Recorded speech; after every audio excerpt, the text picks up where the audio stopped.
Hey, Golem Answers. Welcome back. Thanks for dropping by. I appreciate your time. Bronze Dragon here with some Golem Overlord. Not really news, but it's just a reevaluation.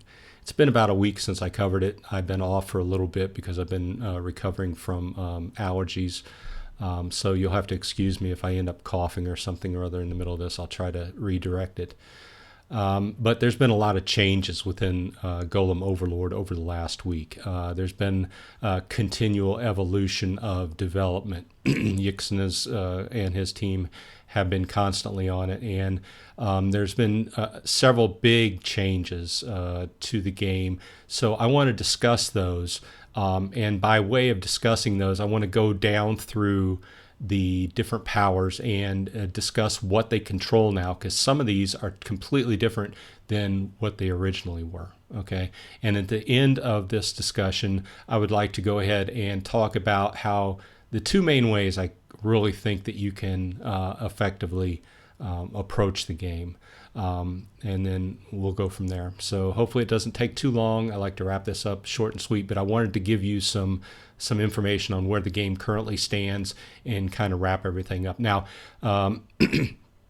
if you go into Discord, under the change log and announcements, Yixon has really been keeping everybody up to date as far as any changes he's been made to the game. So I would say if you have any questions, go back to his change log, look through it, and scroll through it, and you can probably find your answer to whatever change is you have a question about. That's probably about the best thing I can say. So let's dive in here.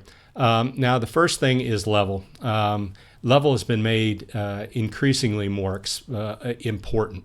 Okay, so level controls how fast your attacks regenerate your battle energy, which is very important if you're going to a full-on attack build.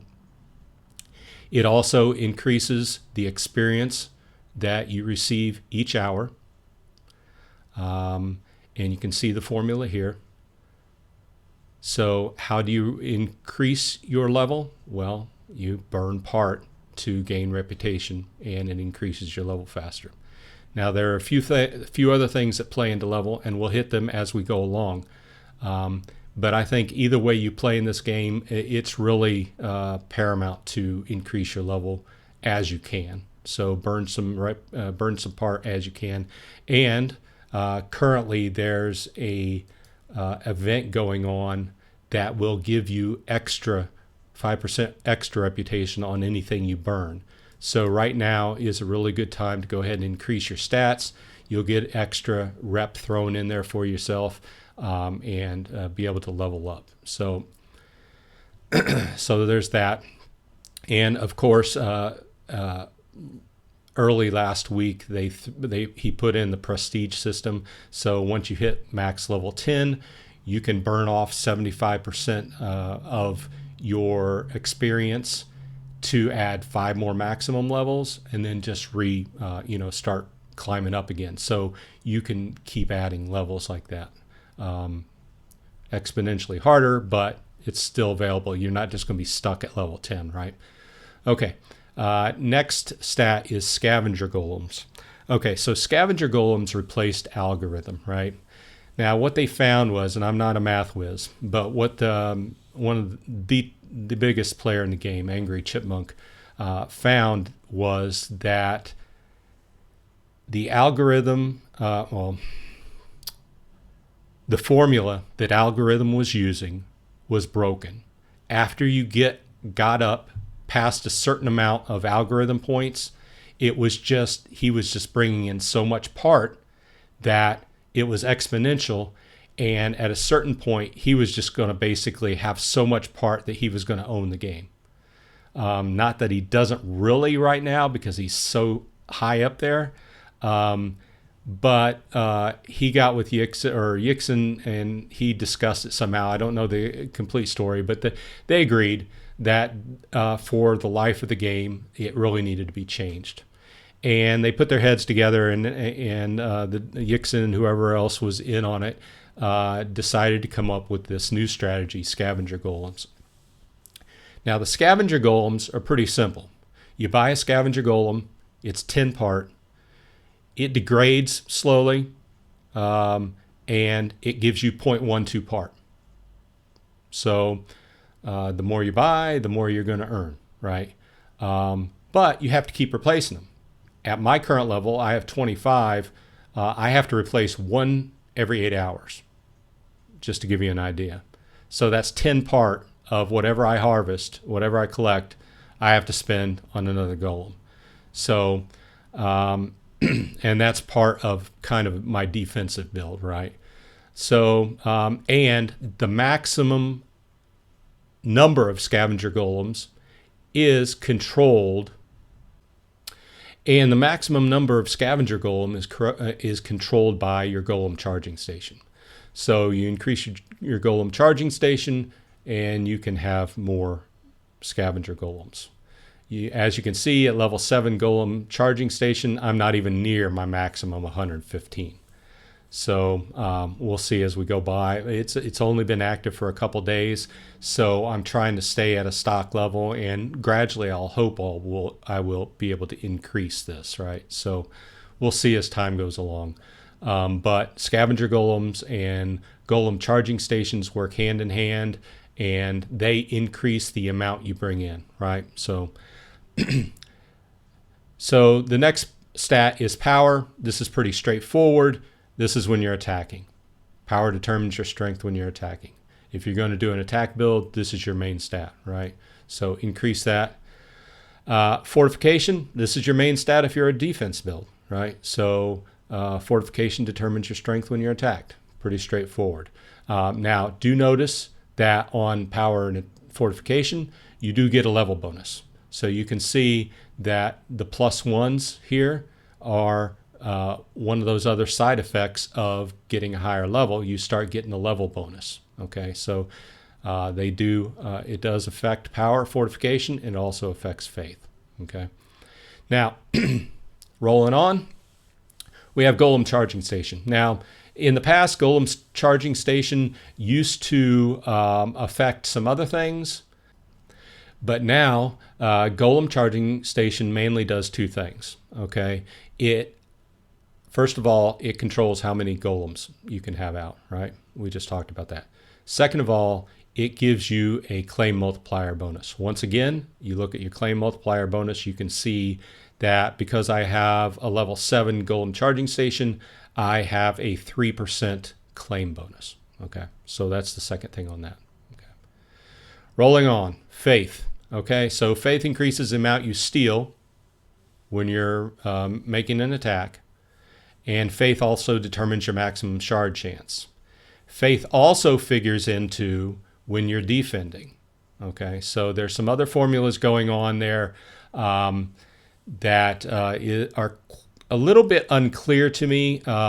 Yixon was discussing it the other day. I'm trying to pull up. Here's the formula. Okay, so he has two formulas here, and the way he explained it was both of them work out, and whichever's greater is what you use. So the first formula is attackers golem charging station spent times 0.05 plus 5, or attack faith divided by attack faith plus defender faith times 1.5 times enemy's current claimable stash. So like I said, math is not my favorite thing. So I do know that in chat he said whichever's greater of those two formulas works. So you can see that the defender faith is in the formula, so therefore it does have some effect. How that works going forward, I don't know. It may change.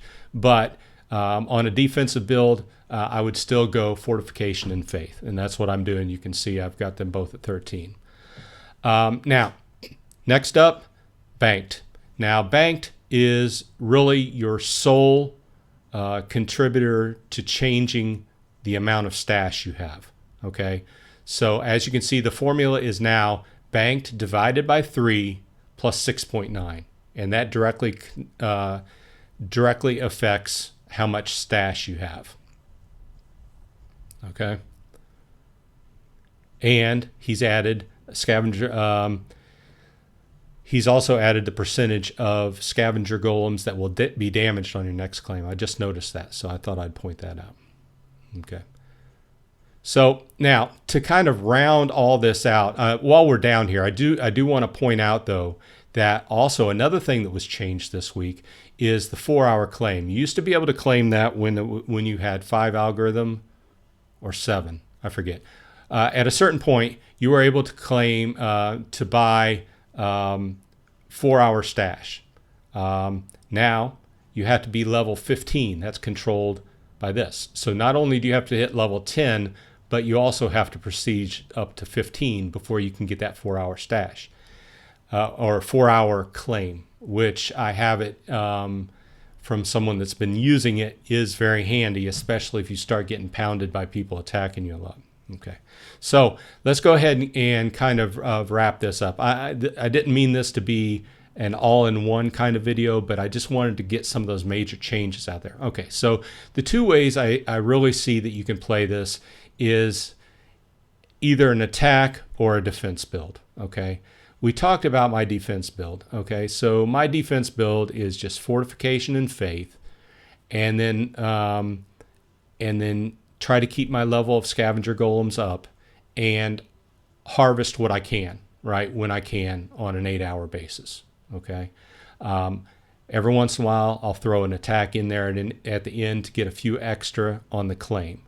Okay, so on a defensive build, you're going to want to try over time to build up your amount of scavenger golems, which will also need to build up your bank so that your stash gets bigger. Because if you go up in scavenger golems, then you're going to obviously make more and you're going to need a bigger stash. Okay, but that's kind of all rolls into one, because on a defense build, you're going to need higher defense, fortification, and faith, right? Because the more you got in that stash, the juicier target you look. Okay, so that's kind of the idea. And under both of these builds, you're really going to want to raise your level, because that behooves you either way. Because it gives you some bonuses. Obviously, next up is the attack build. One of the main stat on attack build is going to be power, right? Stronger you are, the more effective you're going to be at attacking. However, the secondary thing that I'm going to say on that attack build is going to be, I don't know, it's arguable, but I would say a secondary thing is going to be your battle energy, which is controlled by your level. Higher the level, remember once again, the faster your attack energy, your battle energy recharges. So the faster they recharge, the faster you can keep attacking. Okay, because remember, under an attack build, you're not going to be worried about buying scavenger golems, right? Because you're just going to be attacking, and the success of your attack controls how much flows in. Okay, so the secondary stat on that, or the tertiary stat on that, is going to be faith, because this directly affects the percentage that you actually harvest or you steal from the person you're attacking, right? So I don't know the effect of this. There are some people, I can definitely say that kind of build takes more time and attention, right, to the game. And there's also timing to it, right? Because obviously you don't want to be, I don't know, it's hard to work out, because here's the thing. If you have this control, this rolling level of attacks, you're going to keep building up, and you're going to be this huge target. And if you still have 6 hours to wait to claim, you're going to be this juicy target, right? Obviously, logic says, well, wait until you get down to the last, I don't know, however long you think that you can go, and start attacking in the last hour and just get as many attacks in as possible, right? Well, then that leads me to come around and say, well, if your battle energy is recharging faster and you can attack for several hours, that is the best attack strategy, but you become this big target. So I don't know. Those are the two ways you can look at it, right? Either attack build or a defense build. There's probably something in the middle there, but I just wanted to point out those major changes, and I hope this has helped you out. If so, give me a thumbs up and subscribe. Otherwise, this has been Bronze Dragon, and I'm signing out. I'll see you on the flip side.